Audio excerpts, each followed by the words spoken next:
I lift my lamp beside the golden door, it says on the Statue of Liberty. Here is the golden door, New York City.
The words New York City ring a bell in distant corners of the world. Far from America, the litany of buzzwords is familiar. Broadway, Wall Street, Times Square, the Chrysler and Empire State Buildings, Central Park. As the cliche goes, it's the city that never sleeps. New York moves to its own rhythm, its own beat, and the pace never stops, even under the cover of darkness.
Morning in Philadelphia. Crew boats share the river with a working tug.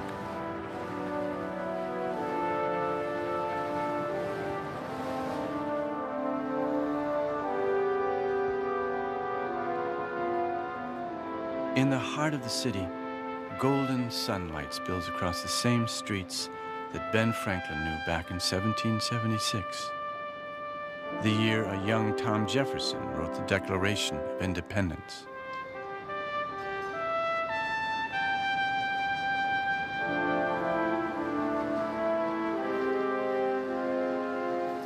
No wonder William Penn stands so tall in bronze above his city. Never did a man's concept for a colony blossom so extravagantly as here in Philadelphia at Independence Hall. Statesman Henry Adams wrote, "Had New England, New York, and Virginia been swept out of existence in 1800, democracy could have better spared them all than have lost Pennsylvania." Philadelphia was our country's capital at the time of the Declaration. But the national government that finally rose to implement our new independence found a home about 100 miles away on another river, the Potomac. It was Washington, D.C.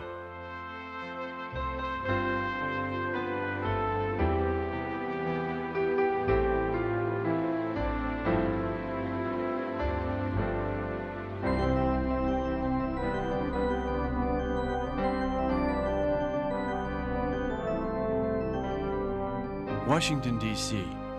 was carefully planned to house the seat of a daring experiment, a democracy run by laws based on a written constitution. In D.C.'s early days, the federal government was small. The capital remained a mere town. But as our nation built its memorials to brave deeds and gained its heroes and heroines, the little southern town rose to lead a great nation to prosperity. Through times of peace and times when service and sacrifice were required to preserve America's freedom and democracy.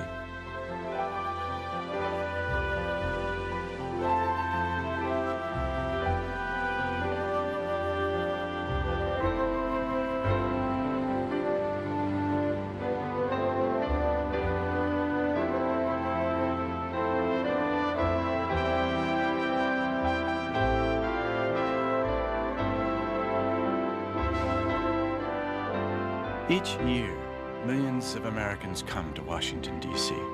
to stand silently beside exquisite monuments, to gaze upon the great symbols of democracy for the world.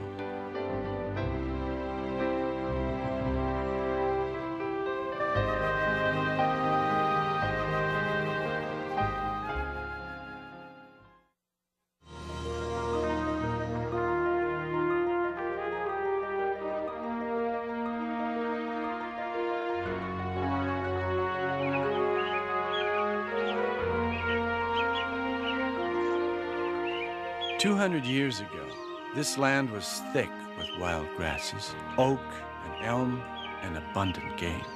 It was the sacred hunting grounds of the American Indian. The strangers called pioneers trespassed and lay claim to the earth, a chapter in American history still unresolved in parts. But to the pioneers, this soil was their golden hope of progress and betterment. They did not worship the ground, but they did cultivate it and care for it and create a garden for an entire nation.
America's heartland. This farm country remains one of the nation's richest commodities.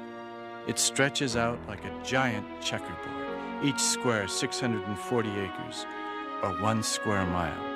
And today, a single farmer can sow, fertilize, and reap entire square miles at a time, a monstrous productivity that feeds the world.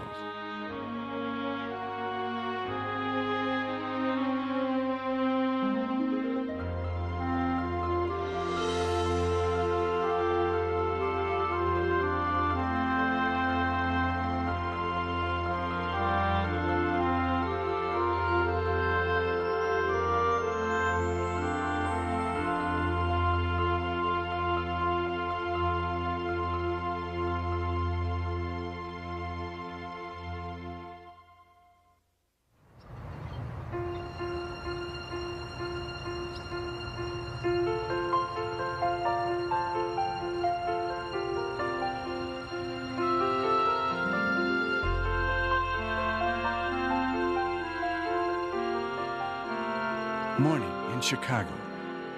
Carl Sandburg once described this city as a stormy, husky, brawling city of big shoulders, hog butcher for the world. That was in 1916. Chicago has outgrown its brawling image and transformed into a mighty Midwestern city.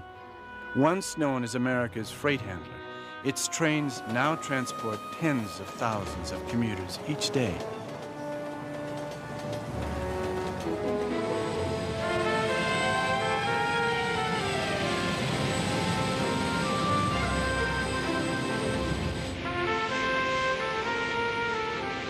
And though the greater Chicago area retains some of its industrial strength, the city's wealth is now showered on soaring buildings, museums, galleries, and parks, creating one of the most striking city profiles in the nation today. Chicago is America's kind of town.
Part of Chicago's charm can be measured 4 beats to the bar, 12 bars long.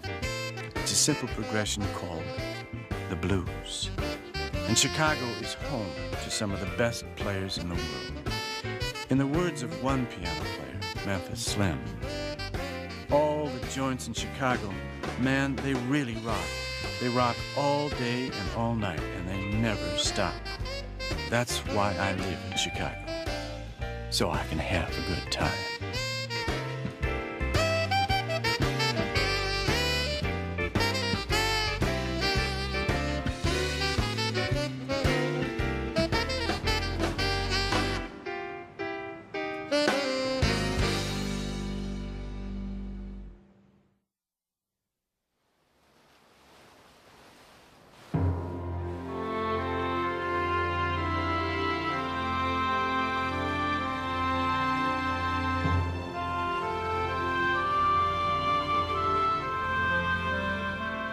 You feel mighty free and easy and comfortable on a raft, said Huckleberry Finn. His creator, Mark Twain, knew the mighty Mississippi in all its varying moods. Today's rivermen are a bit busier than Huck Finn. Their rafts, with thousands of tons of cargo, could be measured by the acre. The Mississippi River is America's #1 highway, traveling between 3 and 6 miles an hour. There's only one rapids to skirt, but knowing the channels and navigating still can be a chore. One traveler noted, the current is right there, ready to ruin your life.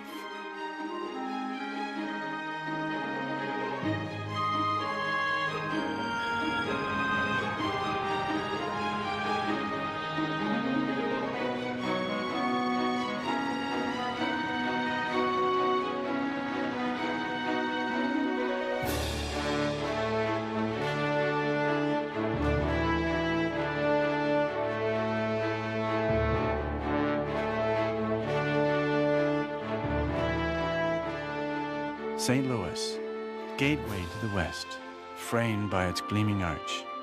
The city is a natural crossroads, where the Missouri's muddy waters join the Mississippi and drift on down to New Orleans and the Gulf. In the early 1800s, nearly all westward trucks started from right here. And if the arch had been standing in 1802, Lewis and Clark themselves might well have passed right under it.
Texas always will be a giant among states, in size, in money, talk, politics, in the hearts and the hopes of its outgoing people.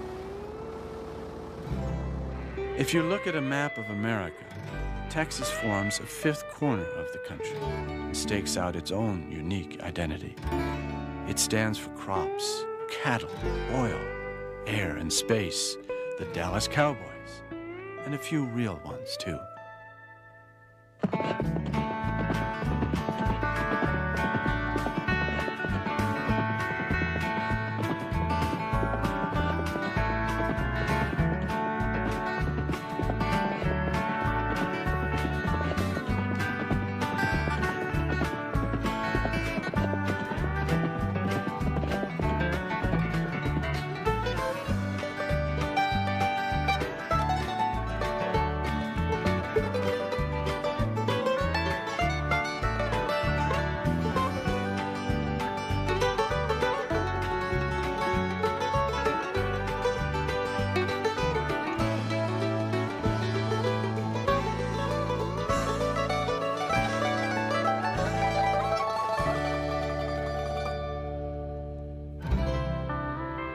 the Lone Star State.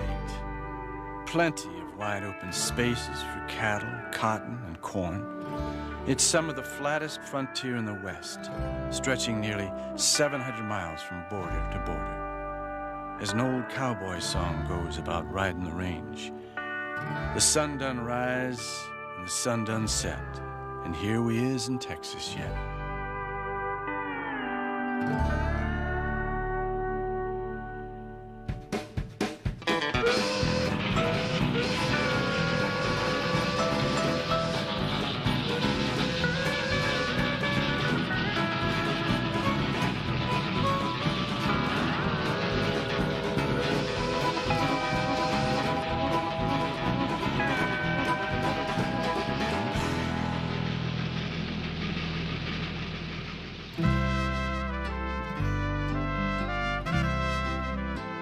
San Antonio, a city steeped in rich Spanish and Mexican traditions.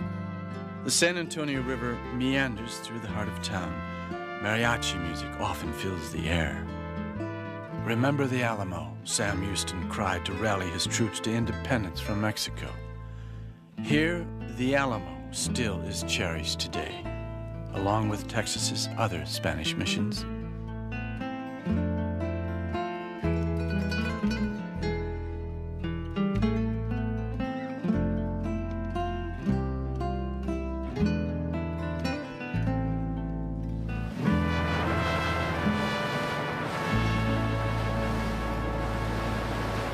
Galveston became a huge port after the discovery of oil turned Texas upside down nearly a century ago.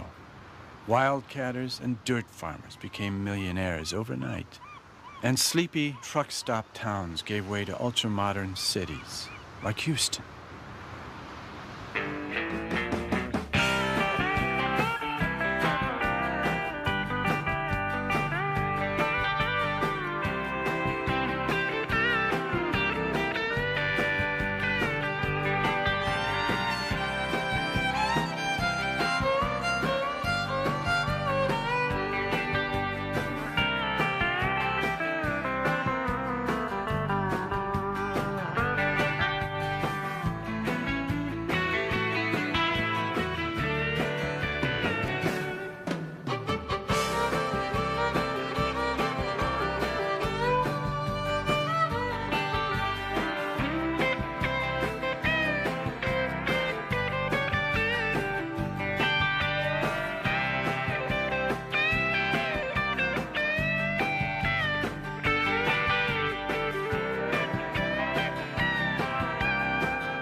Just up the road from Houston is another spread, not too big, only about 32 acres. They call it downtown Dallas, the Big D. With all its glitz, it likes to think of itself as the ideal American city. And maybe it is. It grew from this soil because people here believed in the future, reached for it, risked all for it. And they fully deserve all they've gained of it.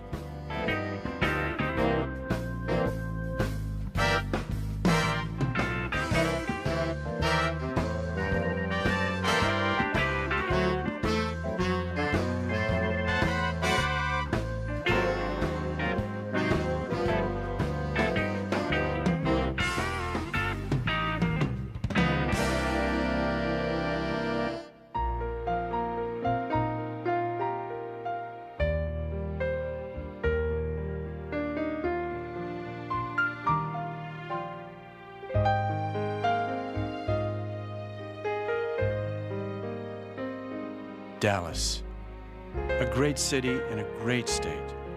We all could stand to do a little bragging about Texas.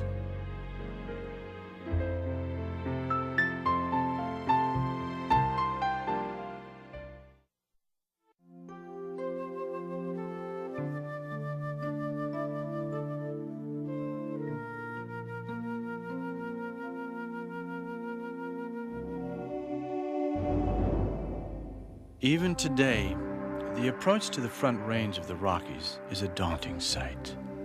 To the early wagon trains making their way across the Great Plains, the steady upward climb tested the soul. Many did not go further. Others eventually were able to make their way through the mountains and across the Continental Divide. One major route threaded through the American Southwest and passed by a desert plateau so deeply cut with canyons, so jumbled with buttes and pinnacles of eroded rock, that it defied careful exploration until this century.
This red rock country is another world.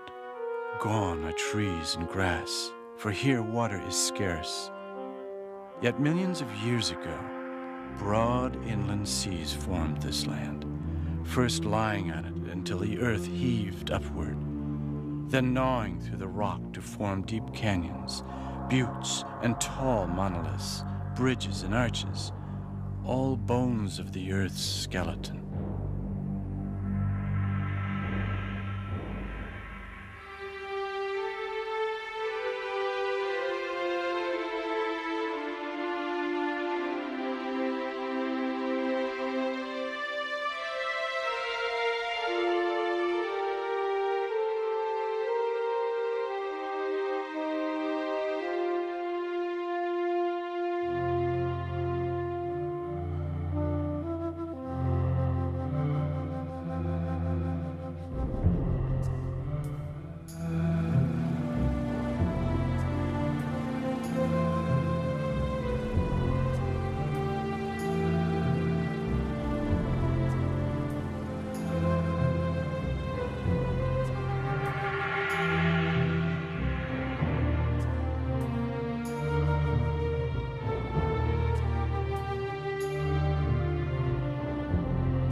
As mysterious as the landscape are the people here.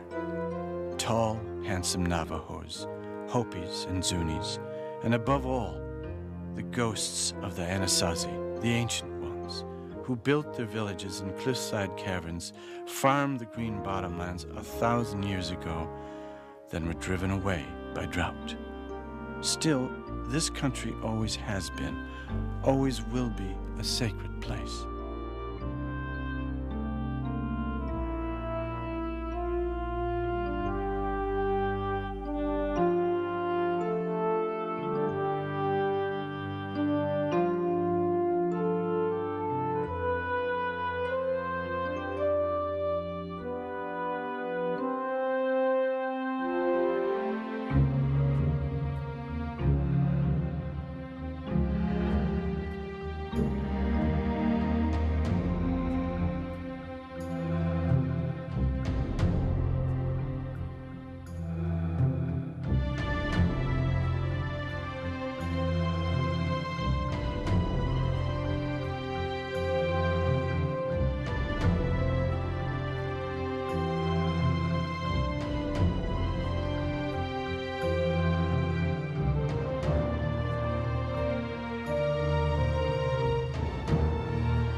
California has meant so much to so many Americans.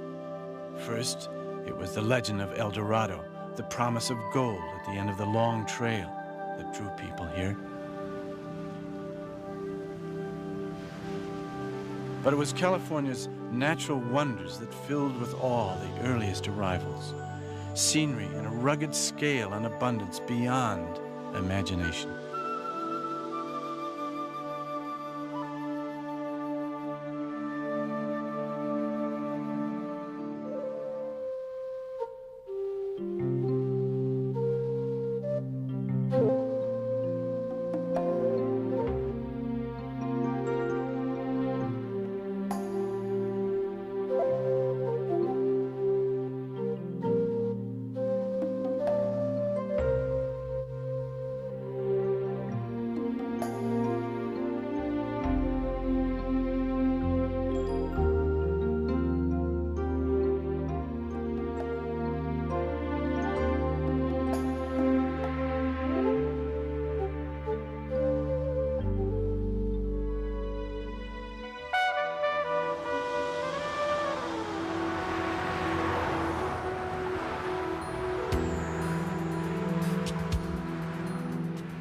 Sunrise on the Golden Gate, a cherished American emblem, a vision for world travelers, a sight which once seen is never forgotten. Fog often wraps it, concealing like a stage curtain the city that lies behind it.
In America, if there is one place to be found, to be discovered, it's right here.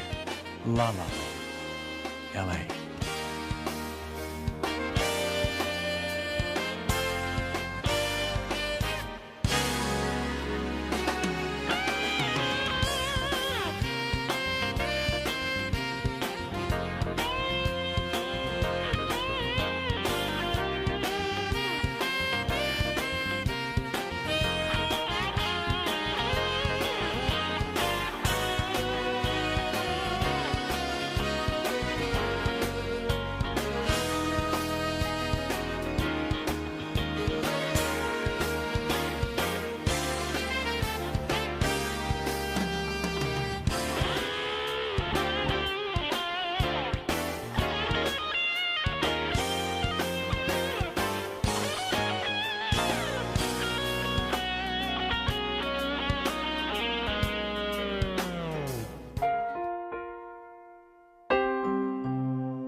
Where in America would commuters use a float plane instead of an automobile?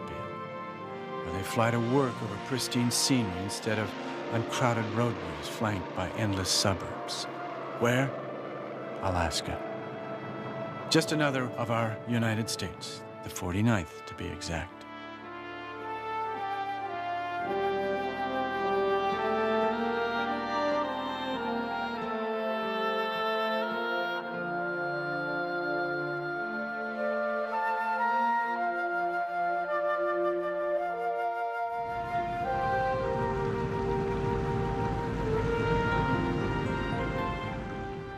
coastal fishing villages, farmland basking in the midnight sun, offshore oil rigs, freighters and tankers, all give evidence of Alaska's natural wealth.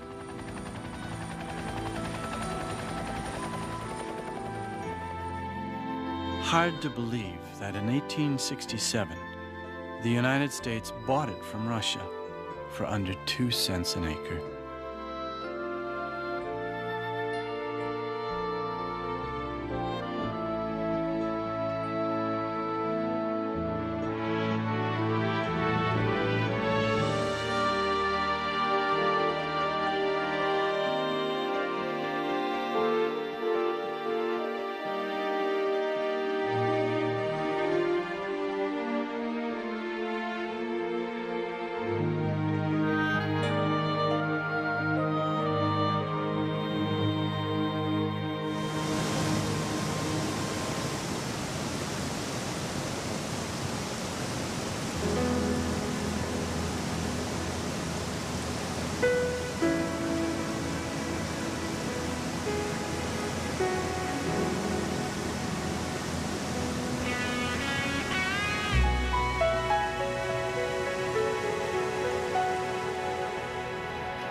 Frozen rivers meet the sea and crumble into gigantic shards of clean blue ice, a scene that can be witnessed every day in Alaska. It's the end of a long downhill progression that begins hundreds of miles away in Alaska's mountainous interior, the most remote, most untraveled terrain in all America.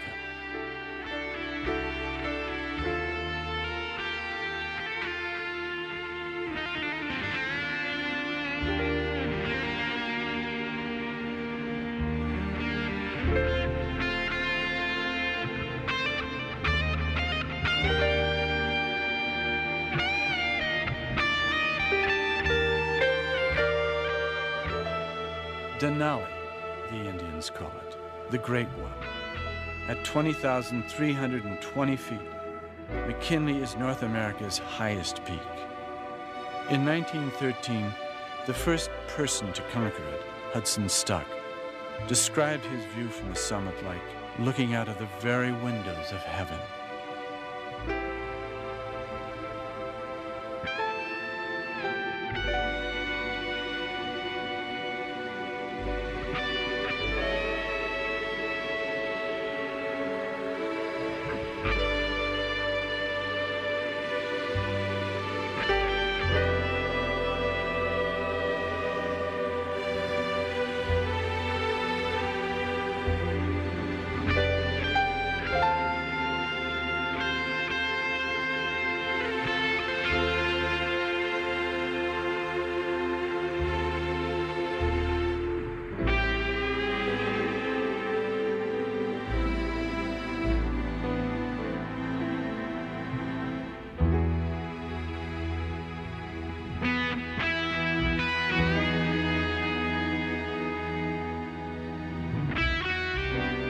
Alaska is bigger than the nations of France, Germany, Austria, and Italy combined, with a population about half that of Rhode Island.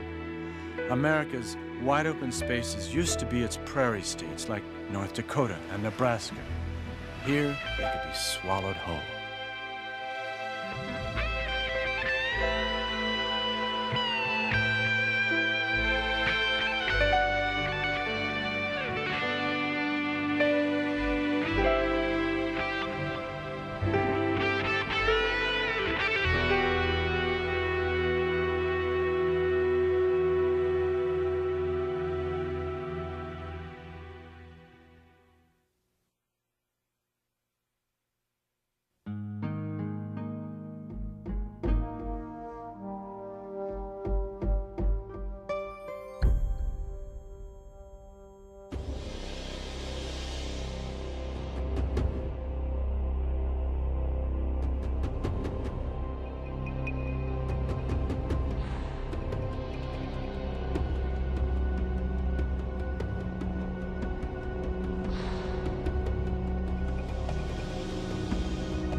Hawaii, formed by volcanoes in the depths of the Pacific. America's newest state is still being born today. On the Big Island, Kilauea erupts, billowing ash and steam.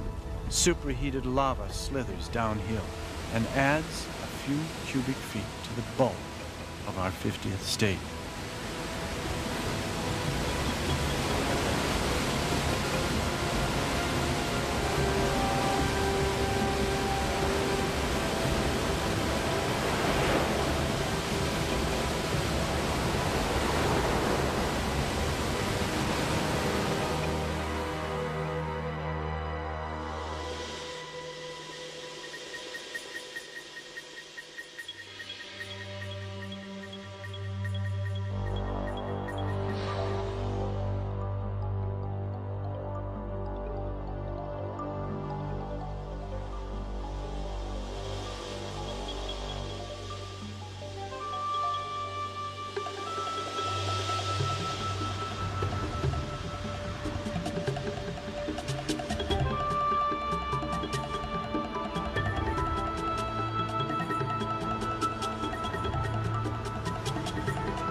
In Hawaii, water is everything. A deity that drenches ferns, palms, the fragrant blossoms that form leis.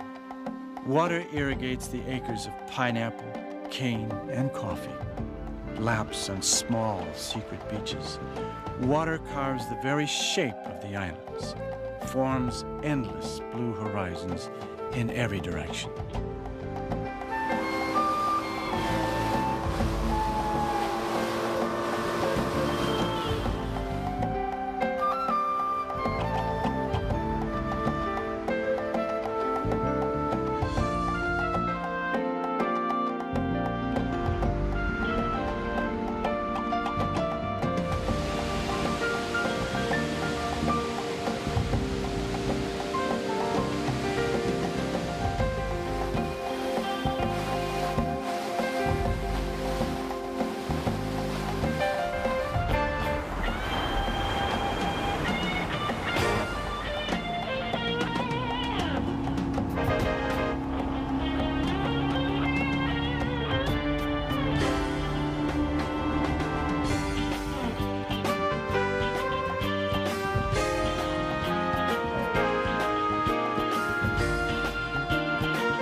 Morning in Iowa, the very heart of America, like a Norman Rockwell painting. The school bus is just as yellow in Kauai as in Calais, Maine, 5,000 miles apart, from one end of the United States to the other. How does each day begin in America? It may stir us to get the kids to school, stack wood against the farmhouse for the coming winter, commute to the city for another day of work. The rituals are as varied as the land itself.